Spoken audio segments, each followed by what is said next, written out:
लगा करके जो नेचुरल नियम है उसी पर सेट किया जाएगा। वो मनमाना नहीं होगा कि इतना का इतना कर दिए, इधर का उधर कर दीजिए, तो सेटिंग की जाएगी। और सेटिंग नहीं होगी तो उससे कुछ होने वाला नहीं है कि है। तो ये तो नेचुरल नियम है, इसको कोई बदल नहीं सकता। तो आज थोड़ी सी बात होगी, ये जो आंदोलन चल रहा है ये नेशनल मूवमेंट है कि नहीं है? तो यही नेचुरल यूनिट है। समझिए बात को। जब आरबीआई की स्थापना हुई, जैसे ये प्रेम बाबू ने कहा कि वो सोने चांदी का जब सिक्का देखे तो उनके मुंह में पानी आ गया। सोना चांदी माने क्या होता है जी? उस फिलॉसफी को समझिए, उस ज्ञान विज्ञान को समझिए। सोना माने कुछ नहीं, चांदी माने कुछ नहीं। अगर पूरी भारत की धरती को सोना बना दिया जाए तो जीवन संभव है? तो फिर सोना चांदी का सिक्का क्या होता है? बोलिए। पूरा ही सोना धरती को बना दिया जाए तो जीवन संभव है? तो फिर सोना माने क्या होता है? धन वह है जिससे जीवन चलता है। धन सोना नहीं है, धन जो है चांदी नहीं है। इस बात को आप समझिए। न धन सोना है ना चांदी है। इस फिलॉसफी को समझिए। दर्शन है और ये ज्ञान विज्ञान है और ये नेचुरलाइज है। और भारतीय कॉन्स्टिट्यूशन जो बनाए वो नेचुरल जस्टिस है। और जब तक वह सेटअप कोई भी नहीं होगा वो जो है असंवैधानिक है। उसको ऊपर सेटलमेंट करना पड़ेगा। कोई भी रूल ऑफ कानून, कोई भी मुद्रा, कोई भी चीज आएगी तो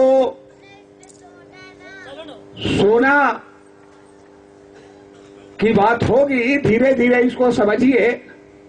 सोना जो है एक ऐसी वस्तु है, एक ऐसा वो मतलब पदार्थ है, मटेरियल है कि वह नष्ट नहीं होता। क्यों? ज्ञानियों विज्ञानियों ने धन का मतलब आप बहुत रखें, जल्दी नष्ट न हो।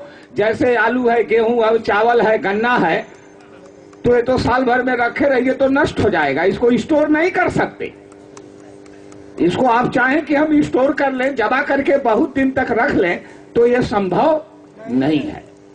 दूसरी बात कि सोना एक ऐसी धातु है कि भारत ही नहीं सारी दुनिया के लोगों का उस पर आकर्षण है, अट्रैक्शन है। हालांकि सोना अपने आप में कुछ नहीं है,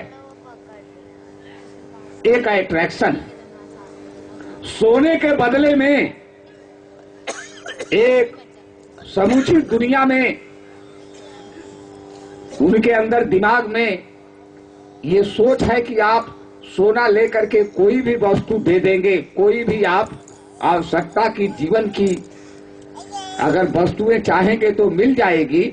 लेकिन आप अगर इस मथुरा बाजार में एक ट्रक आलू लेकर के आ जाएंगे तो दुकानदार कहेगा भैया ये क्या करेंगे, इसको ले जाइए। सामान देगा कि देगा? वो तो सोचता है कि 3-4 दिन के बाद ये सड़ जाएगा। तो समूचे विश्व में इसके लिए जो है लोगों में विश्वसनीयता आ गई कि सोना जो है हम ले लेंगे, सामान दे देंगे। तो ये धीरे धीरे एक धन का रूप लेने लगा। यही बात है ना? हाँ? तो इसको नेचुरलाइज किया गया, इसका मैटेरियलाइजेशन किया गया। उसकी क्वांटिटी, बिना क्वांटिटी के यूनिट नहीं बनेगा, उसके बिना मापन नहीं होगा। तो उसकी जो है क्वांटिटी, उस मानक को बनाए लोगों ने। और जो राष्ट्र था, जो बादशाह था, सम्राट था, वो वो क्वांटिटी उस मानव को बनाता था, उसकी तस्वीर लगती थी, उसके नाम पर वो चलता था और उसके राज में जो क्वांटिटी निर्धारित हो जाती थी, पूरे लोग जो है वो राजाज्ञा हो जाती थी और उसका कोई उल्लंघन नहीं करता था और वो मिलता था तो लेन देन शुरू हो गया। यही बात है ना? है? तो आरबीआई की करेंसी आई। तो आरबीआई की करेंसी जो है, सबसे पहली बात तो यह है कि जब वो विक्टोरिया रानी भारत में आई तो राजा और नवाबों का जो है तस्वीरें लगी हुई थी, तमाम स्टेटें यहां थी। विक्टोरिया रानी आई तो सभी ने जो है आत्मसमर्पण कर दिया, सभी राजा और नवाबों ने आत्मसमर्पण कर दिया विक्टोरिया रानी के सामने।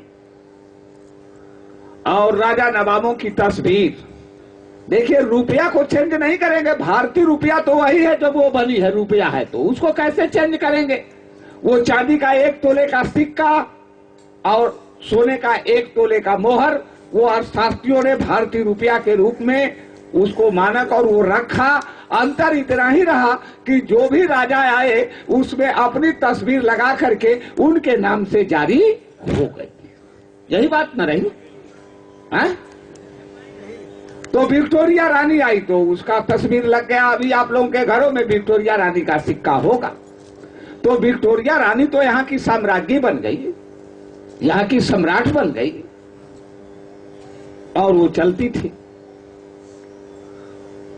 लेकिन विक्टोरिया रानी ने और क्या अंग्रेजों ने किया कि 1 तोला का जो मोहर था उसको चेंज कर दिया और 5 और 10 रुपए का सोने का 2 सिक्का बना दिया।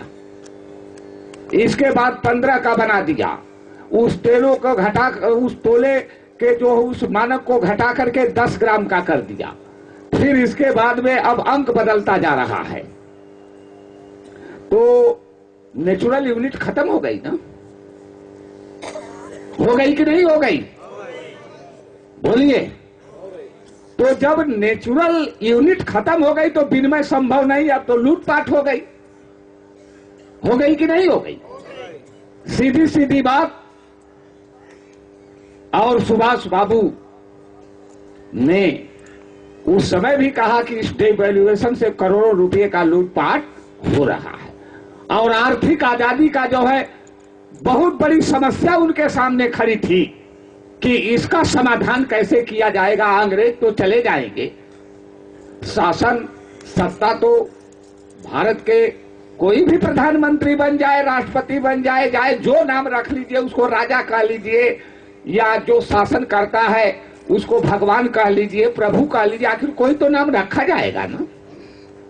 तो वो तो आ ही जाएगा।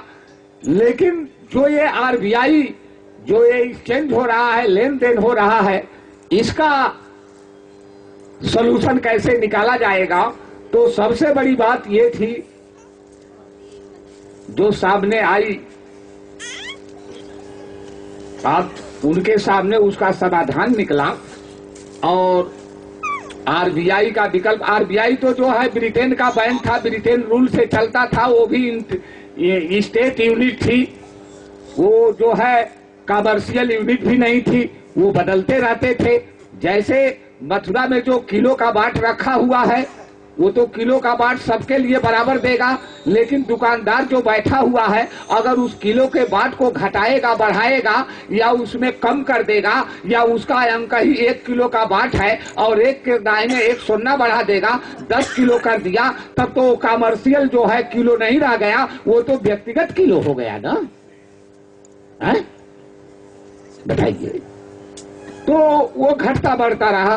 तो ये तो स्टेट यूनिट थी और आजादी की जब लड़ाई लड़ी गई तो उसमें 2 ग्रुप बन गए, एक समझौतावादी, एक राष्ट्रवादी।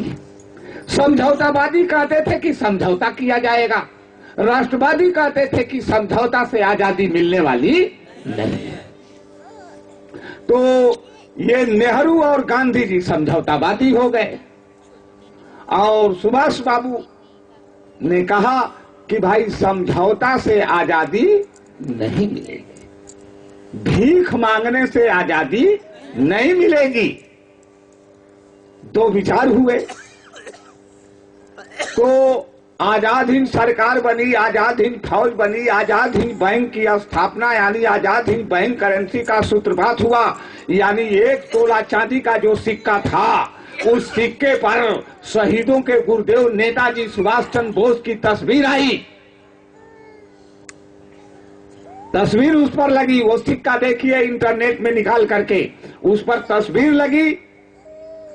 और जो है आजाद हिंद बैंक की वो करेंसी और बर्मीज लॉ, बर्मा स्वतंत्र राष्ट्र था, उस बर्मीज लॉ से यानी वो उसी मोहर से, वो बर्मा की भी तो वही करेंसी थी, उससे जो है रजिस्टर्ड की गई और वो खुल करके सामने आ गई। तो आजाद हिंद सरकार ये बन गई कि नहीं बन गई? जो ये ब्रिटिश इंडिया गवर्नमेंट थी, जो डोमिनियन स्टेट था अंग्रेजों का, जो यहाँ की करेंसी थी, उस करेंसी पर विक्टोरिया रानी की तस्वीर थी, उसके जगह पर इंपरर सम्राट जो है शहीदों के गुरुदेव की तस्वीर आई। आजाद हिंद सरकार आई, आजाद हिंद फौज, आजाद हिंद बैंक की स्थापना हुई।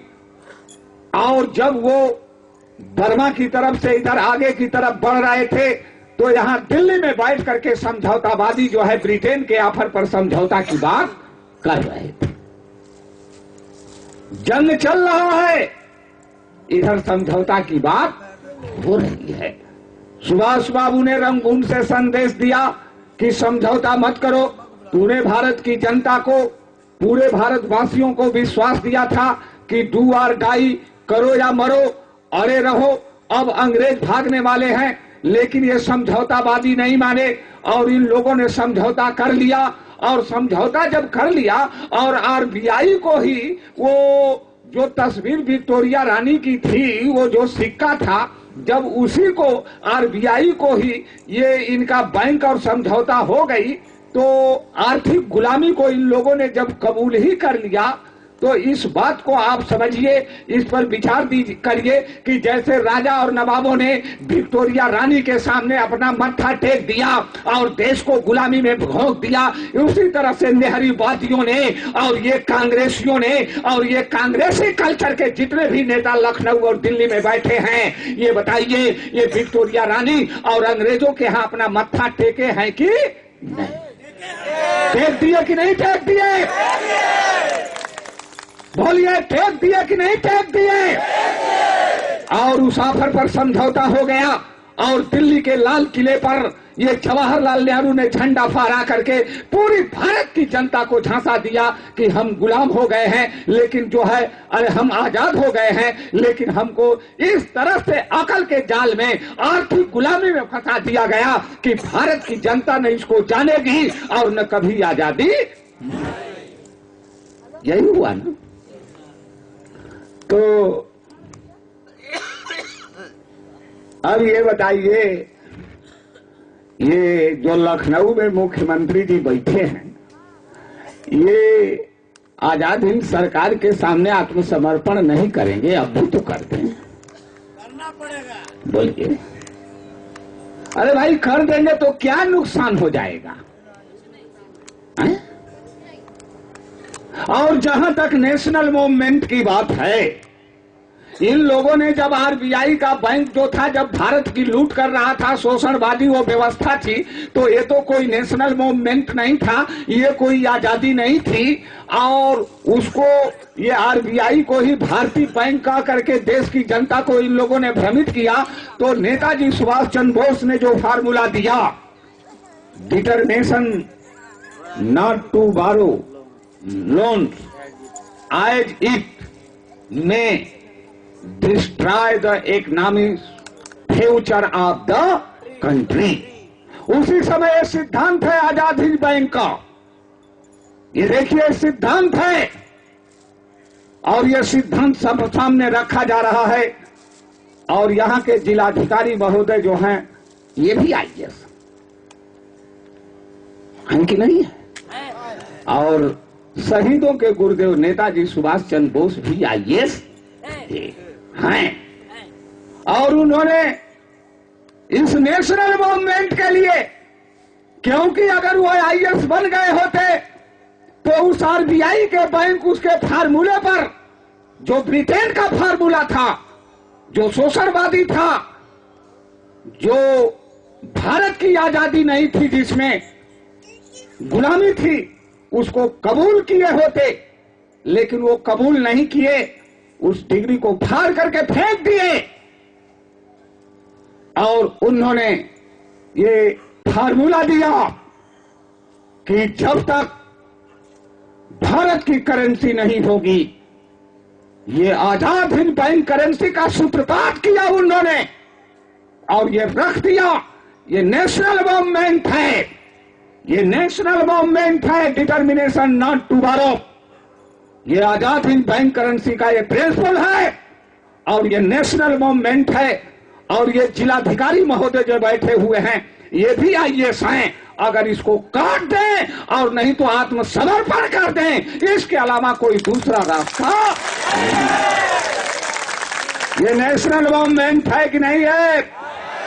और ये आजाद हिंद बैंक करेंसी आई और नेशनल मूवमेंट और आजाद हिंद बैंक करेंसी, वो शहीदों के गुरुदेव नेताजी सुभाष चंद्र बोस की तस्वीर और दिल्ली चलो का नारा लगा इस नेशनल मूवमेंट के लिए उस समय।